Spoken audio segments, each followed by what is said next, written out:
Bubarkan balap liar, Polres Jombang amankan belasan motor.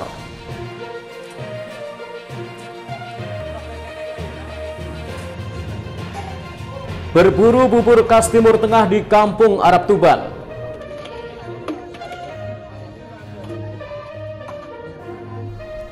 Assalamualaikum warahmatullahi wabarakatuh, pemirsa JTV Bojonegoro. Senang sekali saya Semi Ramadan kembali hadir menjumpai Anda di program Sketsa Bengawan untuk edisi hari ini.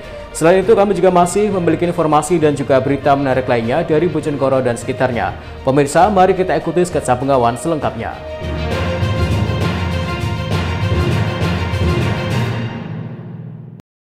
Pemirsa, kita awali informasi yang pertama. Petugas Kepolisian Resort Jombang membubarkan aksi balap liar yang kerap terjadi di jalur bypass Cukir di kawasan Makam Gus Dur Jombang. Dalam operasi ini, polisi berhasil mengamankan belasan motor yang diduga digunakan sebagai balap liar. Petugas langsung menggiring belasan motor yang ditengarai akan melakukan aksi balap liar di kawasan bypass Cukir menuju kawasan Makam Gus Dur Jombang pada Senin petang. Belasan pemuda beserta motornya digiring ke truk untuk diamankan ke Mapolres Jombang. Aksi balap liar memang kerap terjadi di jalur halus dan luas ini. Mereka biasanya memanfaatkan waktu untuk menunggu saat berbuka puasa sambil melakukan aksi balap liar. Ratusan pemuda biasanya berkumpul untuk melihat aksi balapan yang kerap meresahkan pengguna jalan. AKBP Ardi Kurniawan, Kapolres Jombang mengatakan penertiban aksi balap liar ini dilakukan karena banyaknya keluhan dari masyarakat. Mereka merasa terganggu dengan aksi remaja dan pemuda yang kerap menggeber kendaraan di tengah lalu lalang pengguna jalan. Hasilnya 15 motor diamankan untuk diproses di Mapolres Jombang. Razia antisipasi balap liar di Jalan Cukir arah ke bypass Makam parkir belakang Makam Gus Dur yang terindikasi sering digunakan oleh anak-anak remaja untuk kegiatan balap liar menjelang buka puasa. Ini kita melaksanakan kegiatan pembubaran dan telah mengamankan sekitar 15 kendaraan yang digunakan untuk balap liar yang kita melaksanakan penindakan sesuai ketentuan yang berlaku guna efek jera dan bagi remaja tidak mengulangi lagi ke depannya di daerah ini. Selain tilang dan biar mereka jera apa dan ditahan atau ini yang apabila terindikasi menjadi pengendara motor balap, ini kendaraannya akan kita koordinasikan dengan pengadilan untuk disidangkan setelah Lebaran Hari Raya. Kapolres menambahkan untuk motor yang digunakan sebagai balapan akan diamankan selama 1 bulan hingga pasca Hari Raya Lebaran. Sedang penonton yang tidak bisa menunjukkan STNK dan kelengkapannya akan dilakukan tilang di tempat. Saiful Mualimin, JTV Jombang. Sementara itu, warga Kecamatan Pangkur, Kabupaten Ngawi berebut sejumlah komoditi bahan pokok di Pasar Murah Ramadan. Ratusan ibu-ibu ini harus berdesakan untuk dapat membeli bahan pokok yang lebih murah dibanding harga di pasaran. Ratusan warga Kecamatan Pangkur memadati beberapa stan penjual kebutuhan bahan pokok dalam Pasar Murah Ramadan. Mereka saling berdesakan untuk dapat membeli sejumlah bahan pangan yang lebih murah dibanding harga di pasaran saat ini. Salah satu warga, Siti Muryani, mengaku membeli berbagai bahan pokok mulai minyak goreng, telur, gula pasir, dan cabai rawit. Menurutnya, keberadaan Pasar Murah sangat membantu masyarakat dalam mencukupi kebutuhan saat Ramadan. Terlebih selisih harga cukup tinggi antara Rp2.000 hingga Rp4.000 di tiap komoditas. Kalau untuk harga gula seperti apa, Bu, di sini? Harga gula 16,5. Kalau di luar berapa, Bu? 17,5. Lebih murah di sini, Bu, ya? Ya, 25.000. Di sini? Kalau di luar, di pasar? 8,30. Berarti lebih murah, Bu, ya? Senang, Bu, dengan adanya Pasar Murah ini, Bu? Alhamdulillah senang, membantu sekali. Oh, gitu. Harapannya apa nih, akan berlangsung terus atau seperti apa nih? Ya, berlangsung terus. Biar lebih mudah gitu di rumah tangga. Sementara salah satu pedagang di Pasar Murah, BT Swastina, menyatakan kegiatan tersebut merupakan hasil kerjasama dengan pemerintah daerah setempat. Seperti cabai dan bawang putih dijual jauh dari harga pasaran. Di Pasar Murah, cabai rawit dijual Rp9.000 per kilogram, sementara saat ini di pasaran masih Rp100.000 per kilogram. Termasuk bawang putih dijual Rp32.000 dan di pasaran masih Rp36 hingga Rp38.000 per kilogram. Di sini di pasar murah itu harga cabai rawit itu 90.000, terus cabai panjang itu 50, sama bawang putihnya 32.000. Itu kalau di harga di luar sini berapa sih, Bu? Kalau di pasar itu harga rawit hari ini sudah 102.000 per kilonya. Kalau cabai panjang itu 55.000 dan bawang putih 42.000. Bu, tadi kalau pembeli di sini tuh dibatasi nggak belinya? Dibatasi, soalnya lokasinya nanti yang lain kalau nggak dibatasi. Berapa kilo, Bu? Pembelian bawang putih tadi dibatasi setengah kilo aja. Kalau cabai? Cabai. Kalau di sini batasannya berapa kilo maksimal? Cabai ya, 1 kilo. Ini yang paling cabai ini yang paling banyak diminati yang cabai yang mana, Bu? Ya, cabai rawit. Seperti diketahui, saat momentum Ramadan ini sejumlah komoditas bahan pokok mengalami kenaikan harga cukup signifikan. Masyarakat berharap program pasar murah dapat dilakukan secara berkelanjutan dalam menekan tingginya harga di pasaran. Ito Wahyu, CTV Ngawi. Pemirsa, Wakil Gubernur Jawa Timur berkomitmen bahwa Provinsi Jawa Timur menjadi lumbung pangan nasional. Hal ini sesuai dengan program swasembada pangan yang dicanangkan Presiden Republik Indonesia Prabowo Subianto. Hal ini disampaikan Wakil Gubernur Jawa Timur Emil Elstianto Dardak usai mengikuti panen raya padi kemarin.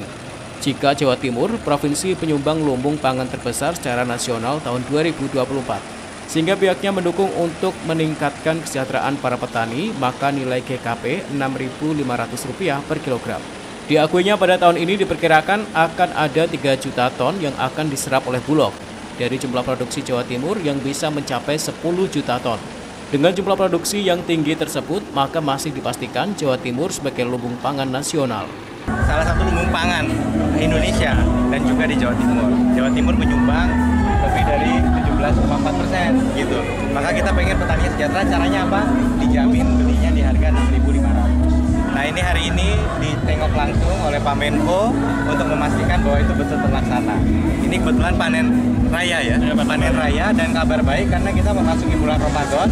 Kita juga khawatir kalau terjadi lonjakan harga, tapi kita juga ingin memastikan panen raya tidak berarti harganya turun ya Pak Bupati. Ya, inilah sebabnya maka hari ini fokusnya adalah memastikan bahwa Bulog benar-benar bisa membeli. Tapi tadi komitmen 3 juta ton. 3 juta ton.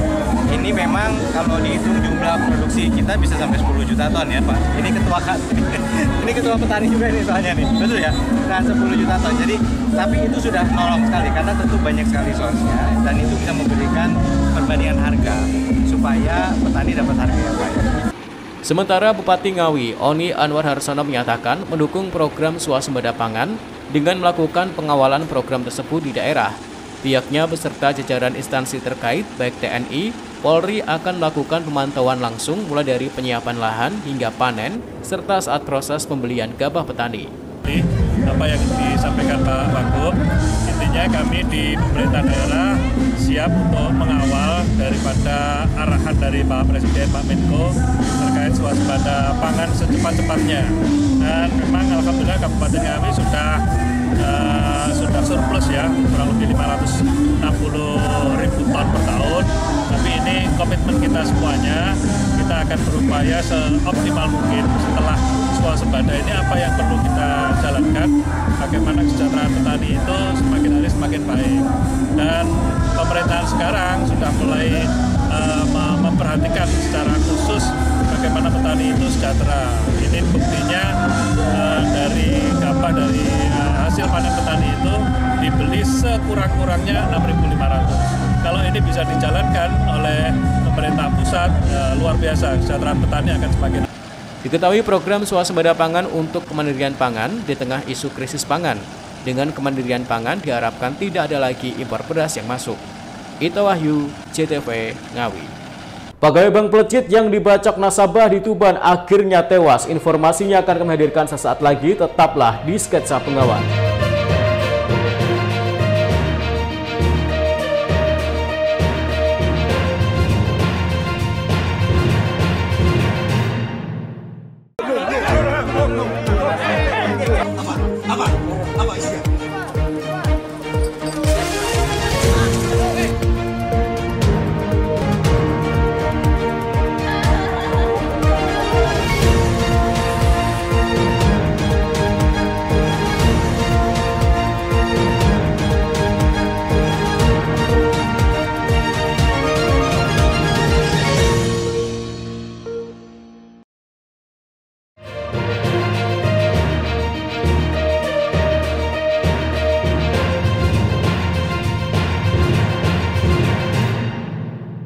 Pemirsa, terima kasih Anda masih di Sketsa Bengawan. Usai dibacok nasabahnya sendiri, pegawai Bank Plecit di Kabupaten Tuban menghembuskan nafas terakhirnya di Rumah Sakit Umum Daerah Dr. Kusma Tuban. Korban tewas setelah 3 hari mengalami masa kritis di ruang IGD. Sebelum meninggal, korban mengalami 2 luka bacok pada bagian leher dan perut. Setelah 3 hari menjalani masa kritis, pegawai Koperasi Simpan Pinjam atau Bank Plecit asal Desa Geger, Kecamatan Turi, Kabupaten Lamongan, akhirnya menghembuskan nafas terakhirnya di Rumah Sakit Umum Daerah RSUD Dr. Kusma, Kabupaten Tuban, Minggu malam. Korban bernama Andika Setiawan, 23 tahun tersebut mengalami 2 luka bacok cukup parah pada bagian leher dan perut. Jasad korban selanjutnya langsung diserahkan kepada pihak keluarga untuk segera dimakamkan. Sekedar diketahui, kejadian pembacokan tersebut terjadi pada Jumat 28 Februari 2025 kemarin. Korban dibacok oleh nasabahnya sendiri bernama Imam, 30 tahun, warga dusun Sejuwet, Desa Leran Kulon, Kecamatan Palang, Kabupaten Tuban. Di hadapan petugas kepolisian, pelaku mengaku nekat membacok korban menggunakan parang sepanjang 80 cm akibat cemburu. Pasalnya, korban kerap menggoda istrinya melalui pesan singkat. Bahkan terakhir korban menawari istrinya uang Rp500.000 agar mau bersetubuh dengannya. Mengetahui hal tersebut, pelaku memancing korban dengan menyadap handphone istrinya agar datang ke rumahnya. Setibanya di rumah pelaku, korban langsung dibacok pada bagian perut sebelah kiri dan leher. Korban sempat melawan dan hendak melarikan diri, namun karena luka parah yang dideritanya, korban akhirnya terkapar. Pembacokan di Palang. Jadi korban setelah dirawat di RSUD Kusma itu sempat mengalami kritis, kemudian dilakukan perawatan dan dinyatakan meninggal dunia pada hari malam minggu tanggal 1 kurang lebih pukul 18.23, hampir setengah 7. Dan dari hasil olah TKP itu kronologi seperti apa sih? Kronologi, jadi korban itu diajak janjian sama pelaku, kemudian sampai langsung sama pelaku ditebas leher dari belakang dan ditusuk perutnya. Itu pas di atas motor ya? Di atas motor. Dan untuk pasal yang disangkakan? Pasal yang disangkakan awalnya adalah 354 ayat 1, kemudian karena ini meninggal dunia ditambahkan pasal 354 juga nambah ayat 2. Untuk saya ini tersangka di mana nih?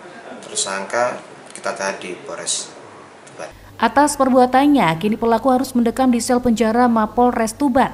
Pelaku dijerat pasal 354 ayat 1 dan 2 KUHP tentang penganiayaan yang mengakibatkan kematian dengan ancaman hukuman maksimal 10 tahun penjara. Ziki Muhammad, Husni Mubarok, JTV Tuban.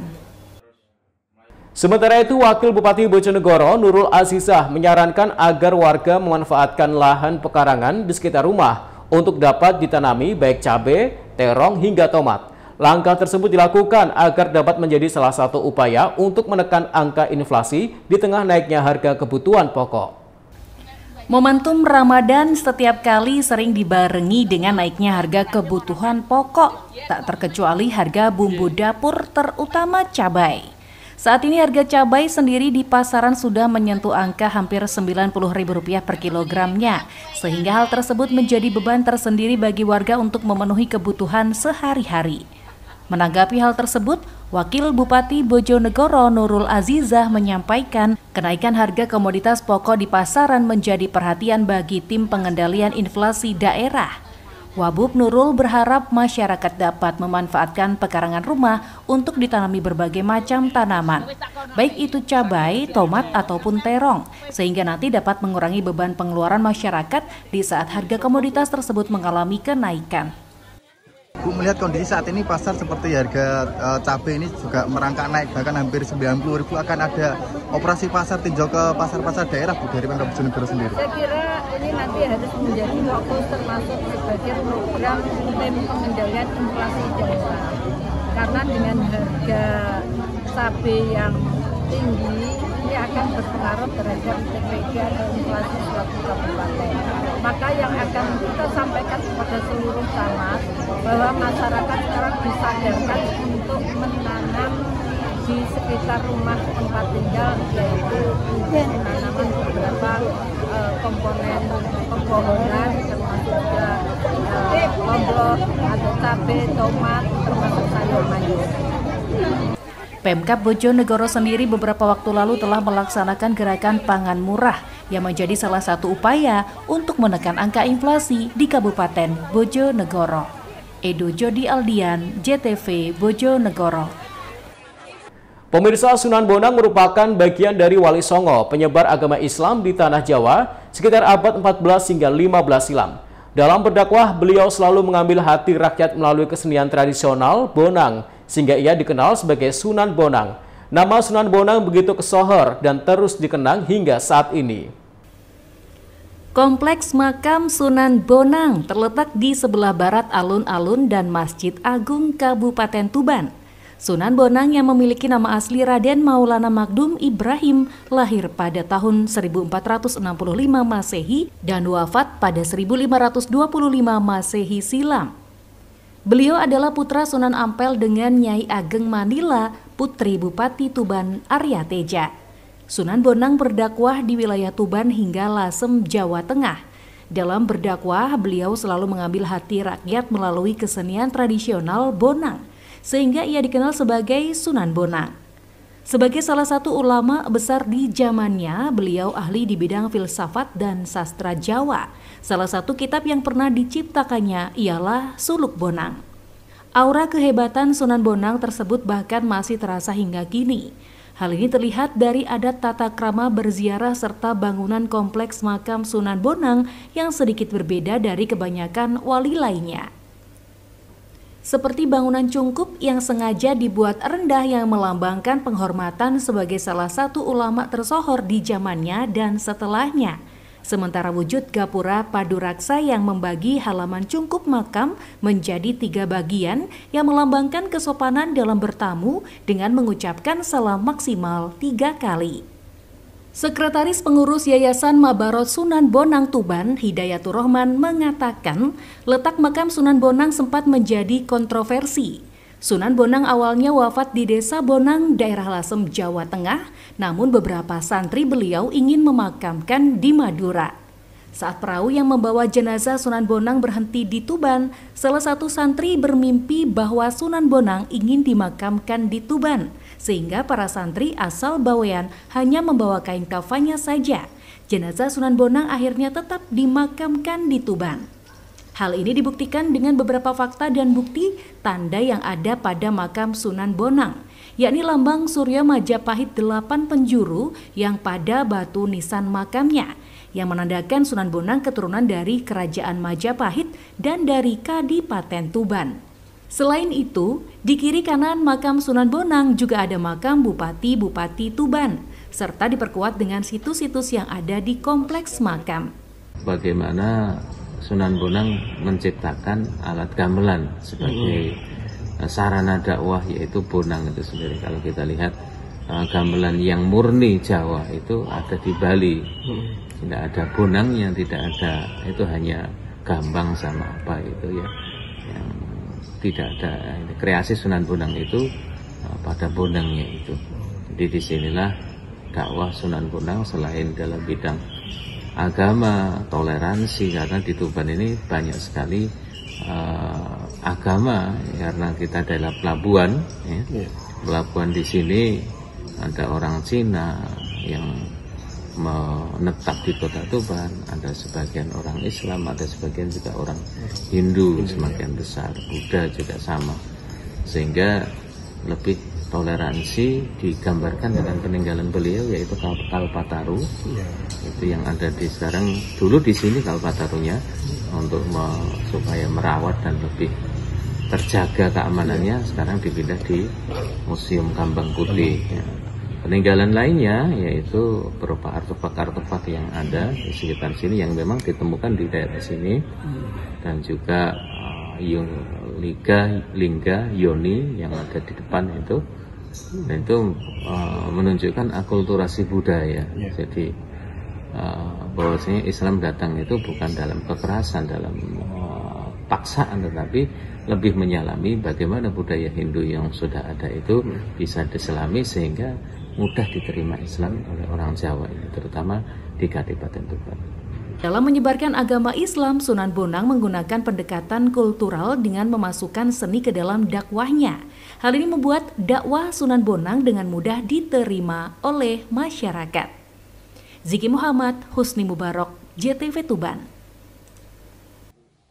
Berburu bubur khas Timur Tengah di Kampung Arab Tuban. Informasinya akan kami hadirkan sesaat lagi, tetaplah di Sketsa Bengawan.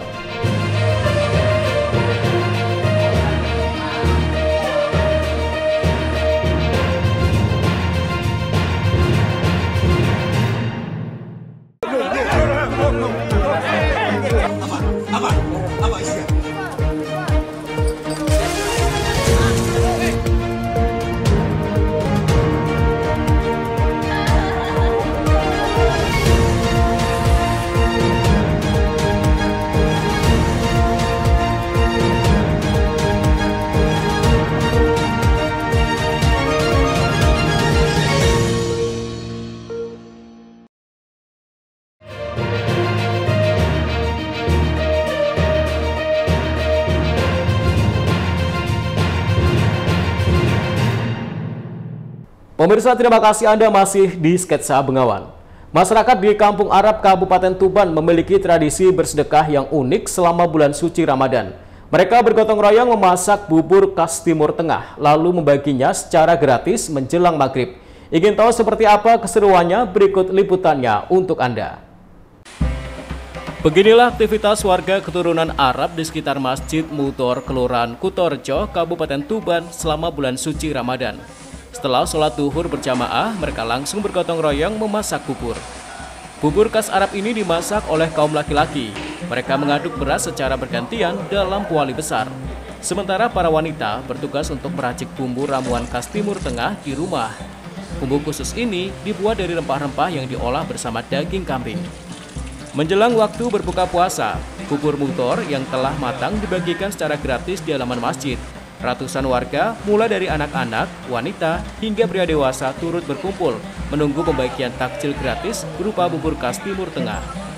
Tepat jam 4:30 sore, warga tanpa dikomando langsung berdesak-desakan untuk mengantri. Mereka berebut untuk mendapatkan bubur gratis yang dibagikan pengurus masjid.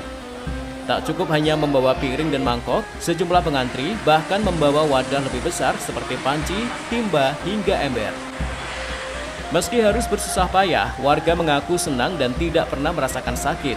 Kerelaan berebut dilakukan karena bubur khas Timur Tengah ini hanya bisa ditemui selama bulan suci Ramadan. Biasanya, bubur pembagian masjid ini akan disantap bersama keluarga di rumah. Dek, ini tadi ikut ngantri apa ini? Bubur. Bubur mutor? Iya. Nah, untuk apa rencana nanti? Untuk makan, untuk puasa. Oh, rasanya gimana? Enak. Enak. Ada rasa ini apanya? Kambing gulenya ya. Iya. Sering ke sini? Sering. Ini berarti setiap Ramadan di sini ya? Iya. Bagi-bagi takjil bubur ini sudah menjadi tradisi tahunan Masjid Mutor sejak tahun 1937. Awalnya, warga keturunan Arab yang berdiam di sini bersepakat untuk memberi takjil bagi warga sekitar yang tidak mampu. Kebiasaan bagi-bagi takjil bubur di Masjid Mutor ini kemudian menjadi tradisi turun-temurun. Ide gagasan tokoh ini berdiri sejak tahun 1937. Nah, dulu kita waktu pembuatan bubur ini iuran bahan-bahannya bukan dari langsung sekarang ada investornya dari sini. Sekarang dulu itu belum seperti sekarang, ada LPG, ada ini dulu dari kayu bakar, kemudian ada yang pancinya, ada yang bahan-bahannya, dan akhirnya dulu itu juga bubur-bubur Masjid Mutor ini dibagikan ke rumah-rumah yang terkhusus, fukara, masakin, orang-orang yang kurang mampu, dan berbagi-bagi takjil untuk diantarkan ke rumah-rumah warga. Dan kenapa kok sekarang disebut dengan bubur Masjid Mutor? Karena ini khas ini ya, spesial bulan Ramadan ini. Jadi dulu karena peminatnya semakin banyak, setelah dibagi-bagikan, akhirnya dibikinlah di Masjid Mutor. Dan seiring berjalannya waktu terbagi di Masjid Mutor, dibilang oleh masyarakat jadi bubur Mutor, seperti itu. Dan setelah itu berjalannya waktu banyak juga musola-musola, masjid-masjid yang ikut berbagi juga di Masjid Motor ini. Peminatnya sangat banyak. Karena apa? Di sini ada spesial bumbunya, yaitu bumbu khas Timur Tengah. Dan di sini juga lumayan sekali produksi itu bisa sampai 50 kilo. Untuk pembuatan bubur motor setiap harinya dibutuhkan 50 kg beras dan daging kambing sekitar 10 hingga 15 kg. Sementara antusiasme warga untuk ikut mendapat takjil bubur khas Timur Tengah ini terus meningkat dari tahun ke tahun. Bagaimana? Anda tertarik mencicipinya? Siki Muhammad, Husni Mubarak, CTV, Tuban. Sementara itu, langgar panggung yang dibangun pada tahun 1890-an masih berdiri kokoh di tepi jalan provinsi jurusan Ploso Jombang, Lamongan. Musola Mungil ini menjadi saksi sejarah perkembangan Islam di Kabupaten Jombang. Sejumlah kisah menarik diceritakan oleh pengelola langgar yang masih digunakan hingga sekarang.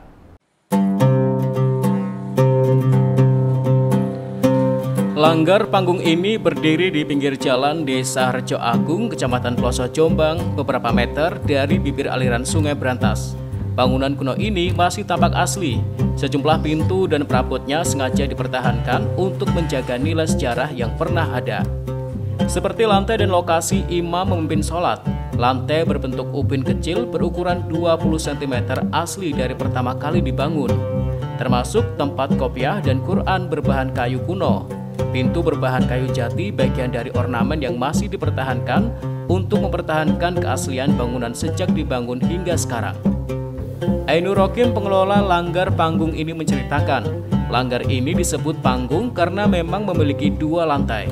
Hanya saja lantai atas sudah tidak digunakan karena usia dan bangunan kayu yang mulai lapuk. Langgar ini dibangun sekitar tahun 1890 oleh saudagar asal Sidoarjo. Pembangunan langgar ini sebagai tempat penyebaran agama Islam yang memang lokasinya strategis. Jalur transportasi aliran sungai kala itu menjadikan lokasi langgar panggung dibangun di dekat lokasi transit saudagar kala itu.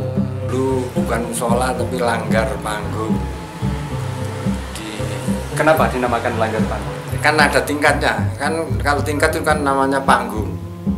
Yang di atas itu namanya panggung. Dibangun kapan dan oleh siapa? Dibangun kurang lebih 1890-an.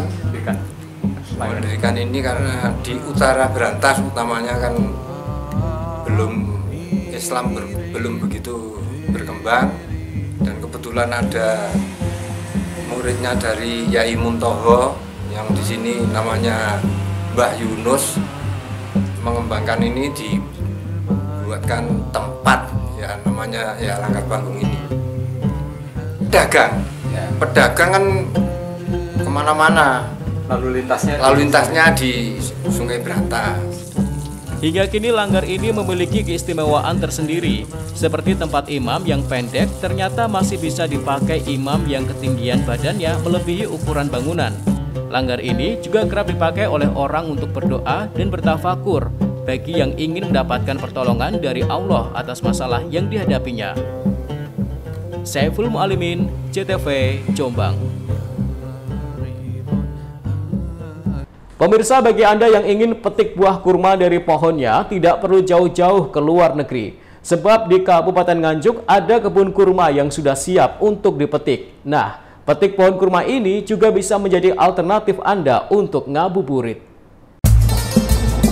Berburu kurma bisa menjadi alternatif bagi Anda untuk menanti waktu berbuka puasa. Seperti yang dilakukan oleh Happy Nurdita dan sejumlah temannya ini. Ia memilih ngabuburit dengan mendatangi kebun kurma milik Umi Farida yang ada di Kelurahan Kedondong, Kecamatan Nganjuk Kota, Kabupaten Nganjuk. Bagi pengunjung bisa langsung memetiknya sebab pohon tidak terlalu tinggi dan buahnya bisa dipetik secara langsung atau juga bisa menggunakan anak tangga. Ia mengaku heran sebab di Nganjuk ada pohon kurma dan bisa berbuah. Ia senang ngabuburit di kebun kurma tersebut sebab bisa langsung dipetik dan dibawa pulang dengan membayar per kilonya sebesar Rp200.000. Mendatangi kebun apa, Bu? Kebun kurma Al Munawarah. Di mana ya, itu? Di Kota Kedondong, Nganjuk. Kenapa Bu mendatangi kebun kurma, Bu? Aku penasaran banget, Mas, dengan kebun kurma di sini yang pohonnya sudah berbuah ya. sekalian sambil ngabuburit kita jalan-jalan di kebun kurma, karena selama ini kan cuma dengar aja. Kalau sekarang setelah kita kesini sambil ngabuburit, kita penasaran, kita lihat, kita bisa petik langsung, bisa membeli langsung buahnya seperti ini. Jadi nggak hanya cuma di angan-angan, cuma di TV, sekarang kita bisa pegang sendiri buahnya, petik sendiri, Pak. Alhamdulillah. Buahnya bisa dipetik atau naik atau bagaimana, Bu? Tinggi? Ini tadi agak tinggi dikit, Mas, cuma sekitar 1-2 tangga lah naiknya, Mas. Kalau yang mungkin yang agak tua udah agak ke bawah, yang masih muda agak ke atas gitu aja, Mas. Tapi tanpa tangga bisa? Tanpa tangga bisa, tapi kita harus agak gitu ya, Mas, ya. Mas, ini seumpama saya nggak lagi puasa, Mas, udah habis saya makan ini, Mas. Katanya sih bisa untuk diet, Mas. Iya, jadi puasa ngabuburit sekalian nanti diet makan ini juga gitu. Bu, kalau harganya, Bu? Harganya karena emang ini masih pertama di Kota Nganjuk. Kalau nanti 1 kilonya katanya Bu ini 250 per kilo ya, Mas, ya. Buat saya nggak masalah, karena ini juga suatu edukasi saya kesini ya, Mas, ya, karena selama ini cuma lihat di TV. Menurut Umi Farida, pemilik kebun kurma, inspirasi penanaman kurma berawal saat ia berada di Tanah Suci dan melihat banyak pohon kurma. Ia mulainya membeli 2 pohon kurma seharga 20 juta rupiah per pohon pada tahun 2021 dan kini usahanya terus berkembang hingga sebanyak 200 pohon kurma. Pohon kurma berbuah secara bergantian sehingga bagi pengunjung akan bisa menikmati buah tersebut. Sementara jumlah pengunjung pada bulan Ramadan ini lebih meningkat dibanding pada bulan biasanya karena banyak warga yang penasaran untuk melihat dan memetik langsung buah kesukaan Rasulullah itu dari pohonnya. Datangi kebun apa? Kebun kurma di rumahnya Bunda Umi. Di desa mana? Di Kedondong, Nganjuk. Kenapa, Bu, mendatangi ini? Apa yang buat tertarik? Saya penasaran karena apa ya, di Nganjuk ternyata kok saya dengar-dengar ada buah kurma yang sudah bisa berbuah juga sampai tua siap makan gitu. Dan sempat memetik, Bu? Sempat metik. Saya juga. Apa bisa langsung dipetik? Iya. Iya, bisa. Saya petik sendiri terus nanti ditimbang. Pohonnya tinggi apa bisa dijangkau dengan tangan, Bu? Bisa dijangkau dengan tangan. Memetik berapa banyak tadi, Bu? Tadi sekitar setengah kilo. Setengah kilo? Iya. Harganya, Bu, tadi dikatakan 1 kilo 200. Bagi Ibu bagaimana, Bu?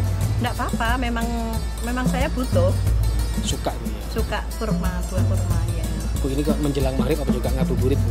Oh iya, sambil ngabuburit, sambil ini lihat apa benar ada kurma yang berbuah dengan lebat di Nganjuk. Di Nganjuk baru pertama kali di Bunda Umi ini ternyata. Nanti kurmanya dibawa pulang, diapakan di rumah, Bu? Ya, dimakan nanti. Sama keluarga? Sama keluarga, ya. Dalam sehari ia bisa menerima kunjungan sebanyak 10 hingga 20 kali pengunjung dan bisa menjual kurma sekitar 10 kg per harinya. Di kebun ini, anak-anak juga bisa bermain ayunan sembari menunggu orang tua yang memetik buah kurma. Yang kita tanam di sini, kita datangkan kurma-kurma yang sudah pernah berbuah. Ada yang langsung dari Thailand, ada yang langsung dari Bekasi, ada yang dari Jogja, ada yang dari apa? Kalau jenis jenis ini apa? Jenis yang kita tanam juga bermacam-macam. Ada KL1, ada Ajwa, ada Wan, ada Barhi, ada Mejol, ada Tunisia. Sudah berapa kali, Bu? Apa itu dipanen? Kita tanam itu kan awalnya sudah berbuah, nih. Jadi untuk pembuahannya lagi kita tunggu 2 tahun lebih dari tanam. Soalnya kan adaptasi akar dulu, adaptasi pohonnya. Kalau sudah kelihatan subur, sudah bagus, pantas untuk berbunga, berbuah, kita kasih pupuk untuk kuat mengeluarkan buah. Nah, seperti itu. Kalau ada pembeli, Bu, bagaimana? Nah, monggo, sekarang kan sudah mulai berbuah. Kalau ada yang pengen mencari kurma muda, siap boleh. Nah, petik kurma langsung di kebun, nanti terus ditimbang, kita membayarnya sesuai yang dipetik. Nah, Ahmad Sarwani, CTV, Nganjuk.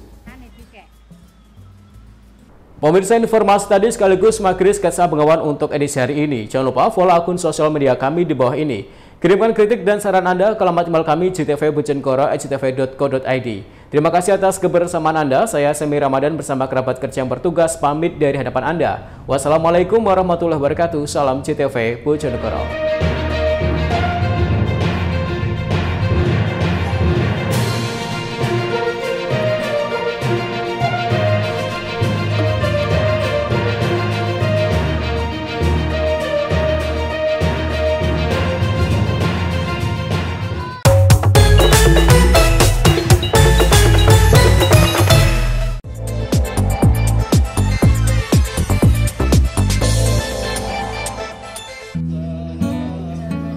Dewan Perwakilan Rakyat Daerah atau DPRD Kabupaten Bojonegoro melangsungkan serah terima jabatan Bupati dan Wakil Bupati Bojonegoro serta sekaligus melaksanakan rapat paripurna penyampaian visi dan misi Bupati dan Wakil Bupati Bojonegoro periode 2025-2030 di Gedung Paripurna DPRD setempat pada Selasa pagi.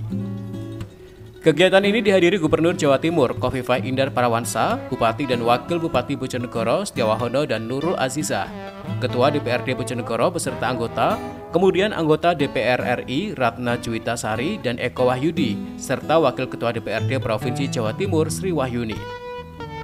Tak hanya itu, acara ini juga dihadiri PJ Sekretaris Daerah Bojonegoro, staf ahli Bupati, asisten sekda, kepala organisasi perangkat daerah atau OPD, camat, serta seluruh undangan.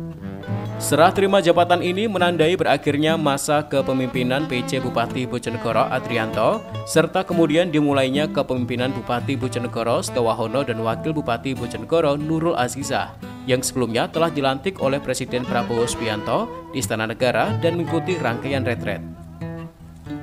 Dalam sambutannya, beberapa isu strategis yang menjadi perhatian pemerintahan Bupati Setiawahono dan Wakil Bupati Nurul Azizah, antara lain upaya pengentasan kemiskinan, yang mana Kabupaten Bojonegoro masih terdapat 11,69% dengan penduduk miskin 143.250 jiwa.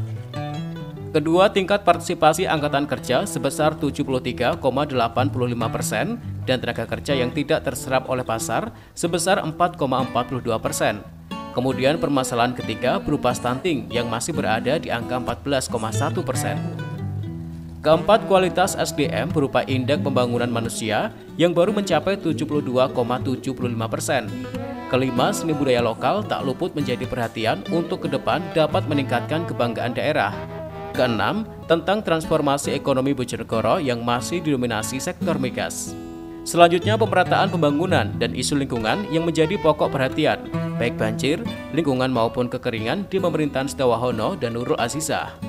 Dari 10 isu yang strategis yang menjadi perhatian penting Bupati Setiawahono dan Nurul Azizah, maka terdapat 5 misi yang akan diwujudkan menuju Bojonegoro yang makmur dan banggakan. Antara lain, pembangunan sumber daya manusia yang berkualitas, unggul, berbudaya, berakhlak, dan bahagia. Membangun perekonomian daerah yang produktif, berkelanjutan, dan berkeadilan. Ketiga, membangun lingkungan yang lestari dan mengembangkan transisi energi yang baru terbarukan.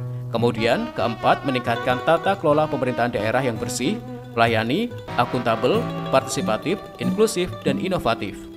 Serta memajukan kebudayaan dan kebanggaan daerah. Di sisi lain, 100 hari kerja pemerintahan Bupati Setiawahono dan Nurul Azizah telah direncanakan 5 lini masa program, yaitu program kemasyarakatan dan tata kelola pemerintahan. Di antaranya sistem pemerintahan berbasis elektronik dan digitalisasi melalui optimalisasi satu data, dengan program yaitu Sapa Bupati. Kedua, penataan regulasi dan revitalisasi BUMD dengan pembentukan dana abadi dan Badan Riset Inovasi Daerah. Di tengah Kabupaten Bojonegoro yang setiap tahunnya mengalami kekeringan, maka diupayakan ketersediaan air berupa instalasi pemanen air hujan atau HIPA, perlindungan sumber mata air, dan pemanfaatan air bawah tanah maupun permukaan. Di sektor pertanian, juga menjadi perhatian untuk menjamin kesejahteraan petani. Bojonegoro sendiri memiliki 1.576 kelompok dan 157 kelompok tani wanita. Program pertanian Petrok Tani, penyediaan pupuk, stabilisasi harga panen, dan asuransi pertanian. Kelima, berupa pendidikan unggul, berupa pemberian beasiswa untuk mahasiswa, baik GUS ataupun NING, serta pengelola pondok pesantren. Kesejahteraan masyarakat berupa memberikan pelayanan kesehatan, turut dibarengi peningkatan fasilitas rumah sakit yang memadai. Langkah nyata pemerintah baru Bupati Setiawahono dan Wakil Bupati Nurul Azizah dalam mengurangi angka kemiskinan dan stunting sudah nyata dilakukan berupa menjalankan program Bisdeker Kolam Lele, pemberian ayam petelur, dan domba kesejahteraan bagi masyarakat. Berdasarkan 10 isu strategi tersebut, sebagaimana visi misi kami, yaitu terwujudnya Bojonegoro yang makmur dan membanggakan, maka terdapat 5 misi yang harus kita wujudkan dalam 5 tahun ke depan. Pertama, pembangunan sumber daya manusia yang berkualitas, unggul, berbudaya, berakhlak, dan tak lupa bahagia. Yang kedua, membangun perekonomian daerah yang produktif, berkelanjutan, dan berkeadilan. 3, membangun lingkungan yang lestari dan mengembangkan transisi energi yang baru dan terbarukan. Yang keempat, meningkatkan tata kelola pemerintahan daerah yang bersih, melayani, akuntabel, partisipatif, inklusif, dan inovatif. Dan yang terakhir, yang kelima, memajukan kebudayaan dan kebanggaan daerah. Dalam 100 hari, kami sudah merencanakan 5 lini masa program, yaitu program kemasyarakatan dan program tata kelola pemerintahan. Di antaranya, 1. Sistem pemerintahan berbasis elektronik atau SPBE dan digitalisasi melalui optimalisasi satu data single window, yaitu dengan programnya Sapa Bupati. Yang kedua, penataan regulasi dan revitalisasi BUMD dengan pembentukan dana abadi dan BRIDA atau Badan Riset dan Inovasi Daerah. Yang ketiga, ketersediaan air, penyediaan instalasi pemanen air hujan atau IPA, perlindungan sumber mata air, dan pemanfaatan air bawah tanah dan air permukaan. Yang keempat, kesejahteraan petani.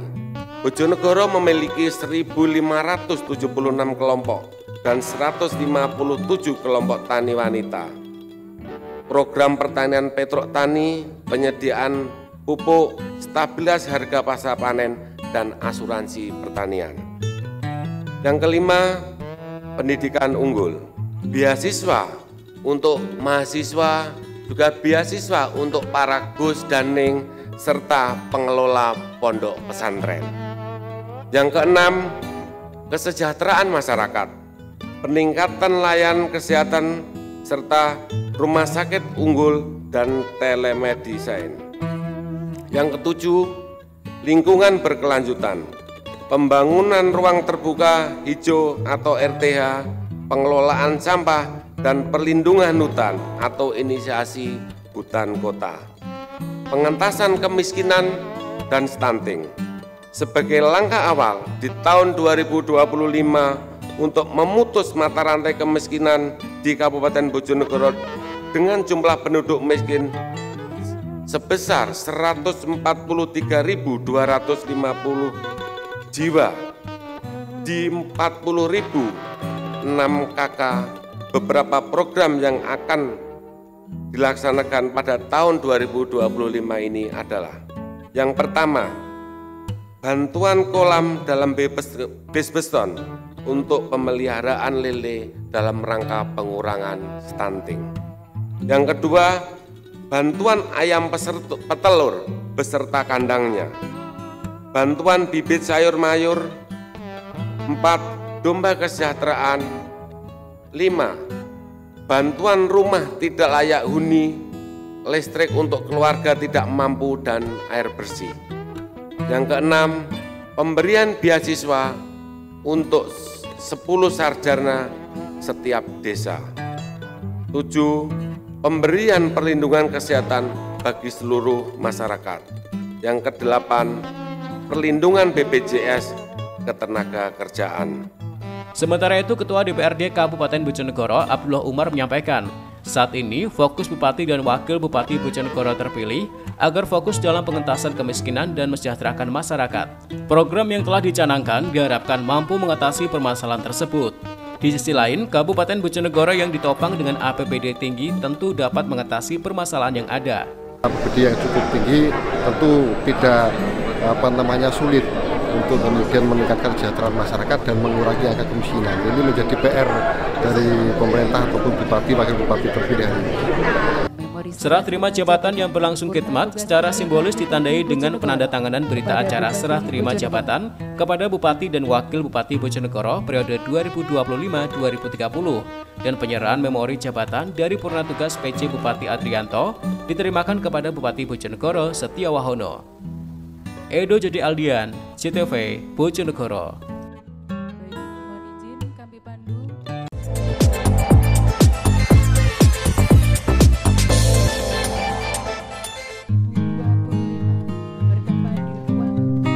Pasangan Bupati dan Wakil Bupati Bojonegoro periode 2025 hingga 2030 Setiawahono dan Nurul Azizah mengikuti serah terima jabatan di Gedung Paripurna DPRD Bojonegoro pada Selasa pagi. Turut hadir dalam serah terima jabatan ini Gubernur Jawa Timur Khofifah Indar Parawansa, Ketua DPRD Bojonegoro beserta anggota, kemudian anggota DPR RI Ratna Juwitasari dan Eko Wahyudi, serta Wakil Ketua DPRD Provinsi Jawa Timur Sri Wahyuni.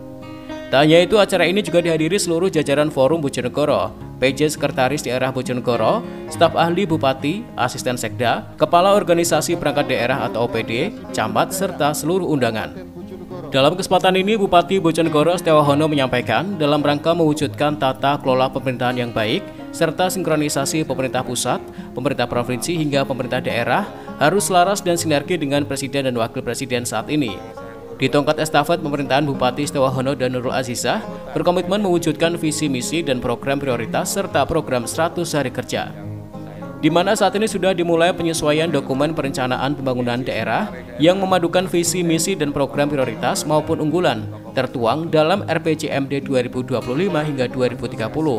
Selain itu, secara bersamaan sudah disusun bersama Rencana Kerja Pemerintah Daerah tahun 2026 dan Perubahan Rencana Kerja Pemerintah Daerah tahun 2025. Beberapa isu strategis yang menjadi perhatian pemerintahan Bupati Setiawahono dan Wakil Bupati Nurul Azizah antara lain upaya pengentasan kemiskinan, yang mana Kabupaten Bojonegoro masih terdapat 11,69% dengan penduduk miskin 143.250 jiwa. Kedua, tingkat partisipasi angkatan kerja sebesar 73,85% dan tenaga kerja yang tidak terserap oleh pasar sebesar 4,42%. Kemudian permasalahan ketiga berupa stunting yang masih berada di angka 14,1%. Keempat, kualitas SDM berupa indeks pembangunan manusia yang baru mencapai 72,75%. Kelima, seni budaya lokal tak luput menjadi perhatian untuk ke depan dapat meningkatkan kebanggaan daerah. Keenam, tentang transformasi ekonomi Bojonegoro yang masih didominasi sektor migas. Selanjutnya, pemerataan pembangunan dan isu lingkungan yang menjadi pokok perhatian, baik banjir, lingkungan maupun kekeringan di pemerintahan Setiawahono dan Nurul Azizah. Dari 10 isu yang strategis yang menjadi perhatian penting Bupati Setiawahono dan Nurul Azizah, maka terdapat 5 misi yang akan diwujudkan menuju Bojonegoro yang makmur dan membanggakan. Berdasarkan 10 isu strategi tersebut, sebagaimana visi misi kami, yaitu terwujudnya Bojonegoro yang makmur dan membanggakan, maka terdapat 5 misi yang harus kita wujudkan dalam 5 tahun ke depan. Pertama, pembangunan sumber daya manusia yang berkualitas, unggul, berbudaya, berakhlak, dan tak lupa bahagia. Yang kedua, membangun perekonomian daerah yang produktif, berkelanjutan, dan berkeadilan. 3. Membangun lingkungan yang lestari dan mengembangkan transisi energi yang baru dan terbarukan. Yang keempat, meningkatkan tata kelola pemerintahan daerah yang bersih, melayani, akuntabel, partisipatif, inklusif, dan inovatif. Dan yang terakhir, yang kelima, memajukan kebudayaan dan kebanggaan daerah. Dalam 100 hari, kami sudah merencanakan 5 lini masa program, yaitu program kemasyarakatan dan program tata kelola pemerintahan. Di antaranya, 1. Sistem pemerintahan berbasis elektronik atau SPBE dan digitalisasi melalui optimalisasi satu data single window, yaitu dengan programnya Sapa Bupati. Yang kedua, penataan regulasi dan revitalisasi BUMD dengan pembentukan dana abadi dan BRIDA atau Badan Riset dan Inovasi Daerah. Yang ketiga, ketersediaan air, penyediaan instalasi pemanen air hujan atau IPA, perlindungan sumber mata air, dan pemanfaatan air bawah tanah dan air permukaan. Yang keempat, kesejahteraan petani. Bojonegoro memiliki 1.576 kelompok dan 157 kelompok tani wanita. Program pertanian Petruk Tani, penyediaan pupuk, stabilitas harga pasca panen, dan asuransi pertanian. Yang kelima, pendidikan unggul. Beasiswa untuk mahasiswa, juga beasiswa untuk para Gus Daning, serta pengelola pondok pesantren. Yang keenam, kesejahteraan masyarakat, peningkatan layanan kesehatan, serta rumah sakit unggul dan telemedicine. Yang ketujuh, lingkungan berkelanjutan, pembangunan ruang terbuka hijau atau RTH, pengelolaan sampah, dan perlindungan hutan atau inisiasi hutan kota. Pengentasan kemiskinan dan stunting.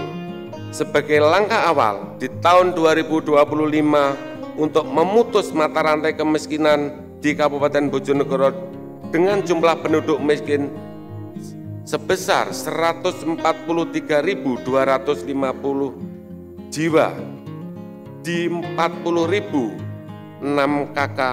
Beberapa program yang akan dilaksanakan pada tahun 2025 ini adalah: yang pertama, bantuan kolam dalam Besbeston untuk pemeliharaan lele dalam rangka pengurangan stunting. Yang kedua, bantuan ayam petelur beserta kandangnya. Bantuan bibit sayur mayur. 4. Domba kesejahteraan. 5. Bantuan rumah tidak layak huni, listrik untuk keluarga tidak mampu, dan air bersih. Yang keenam, pemberian beasiswa untuk 10 sarjana setiap desa. 7. Pemberian perlindungan kesehatan bagi seluruh masyarakat. Yang kedelapan, perlindungan BPJS ketenagaan. Sementara itu, Gubernur Khofifah Indar Parawansa yang hadir dalam serah terima jabatan menyampaikan agar di masa pemerintahan Setiawono dan Nurul Azizah, sinergi dan kolaborasi dapat dilakukan untuk menuju Jawa Timur, gerbang baru Nusantara. Selain itu, Khofifah turut mengapresiasi pemerintah Kabupaten Bojonegoro dalam mendukung pembangunan sekolah SMA Taruna Pamong Praja satu-satunya di Indonesia yang diinisiasi oleh pemerintah Provinsi Jawa Timur. Setelah kami selesai retreat dari Jumat malam, hari Sabtunya sertijab kami di provinsi, kemudian kita minggu pagi sudah langsung sertijab Kota Batu, kemarin sertijab Kabupaten dan Kota Probolinggo, hari ini kita masuk sertijab Kabupaten Bojonegoro. Saya ingin menyampaikan bahwa ada asa cita, ada 8 program unggulan dan kemudian ada 8 quick win. Jadi 8 asatita dan 8 quick win secara nasional. Di provinsi ada 9 Nawabakti Satya dan 10 quick win. Nah, di Bojonegoro ada 5 misi yang di-breakdown dalam 10 program unggulan. Tadi saya pesankan bahwa untuk menyiapkan RPJMD, karena ini maksimal 6 bulan setelah dilantik, maka harus memberseiringkan RPJMD Kabupaten dengan RPJMD Provinsi. Sama provinsi juga deadline-nya 6 bulan. Saya sedang memaksimalkan supaya bisa selesai di 3 bulan, karena RPJMD Kabupaten Kota harus berseiring dengan RPJMD Provinsi dan kemudian berseiring dengan asatita. Kalau di tingkat nasional ada 8 quick win, di provinsi ada 10 quick win. Jadi saya meminta bahwa di Kabupaten Bojonegoro juga harus ada quick win. Salah satu quick win di tingkat nasional antara lain adalah MBG. Bagaimana makan bergizi gratis ini menjadi bagian yang juga akan menjadi perhatian utama prioritas dalam program cepat yang bisa dilakukan oleh Kabupaten Bojonegoro, begitu juga di Provinsi Jawa Timur. Kemudian ada weekend yang kedua, ini soal TB, sama di setiap kabupaten kota, bagaimana kita bersama-sama bisa memberantas tuberkulosis. Dan saya ambil yang keempat, ini adalah mendirikan sekolah-sekolah unggulan. Kebetulan siang ini saya akan menengok SMA Taruna Pamong Praja di Bojonegoro. Jadi di Pemprov Jawa Timur kita punya 5 SMA Taruna, dan sekarang ini Taruna Pamong Praja Maret pertengahan ini sudah akan melakukan rekrutmen murid. Oleh karena itu kita ingin bahwa ada pemerataan sekolah-sekolah unggulan, terutama yang diinisiasi oleh Pemprov. Jadi ada Taruna Brawijaya, itu kita kerjasama dengan Angkatan Darat, ada Taruna Nala bekerjasama dengan Angkatan Laut, ini di Malang, bekerjasama dengan Angkatan Udara, ini di Madiun, kemudian bekerjasama dengan kepolisian, ini ada di Genteng, Banyuwangi, dan Taruna Nala sudah punya adik Taruna Madani di Bangil.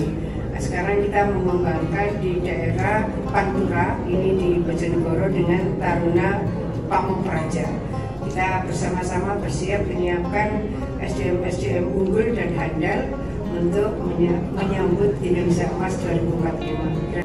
Kegiatan kemudian ditutup dengan penandatanganan berita acara serah terima jabatan kepada Bupati dan Wakil Bupati Bojonegoro periode 2025-2030 dan penyerahan memori jabatan dari Purna Tugas PC Bupati Adrianto diterimakan kepada Bupati Bojonegoro Setiawahono. Edo Jody Aldian, CTV, Bojonegoro.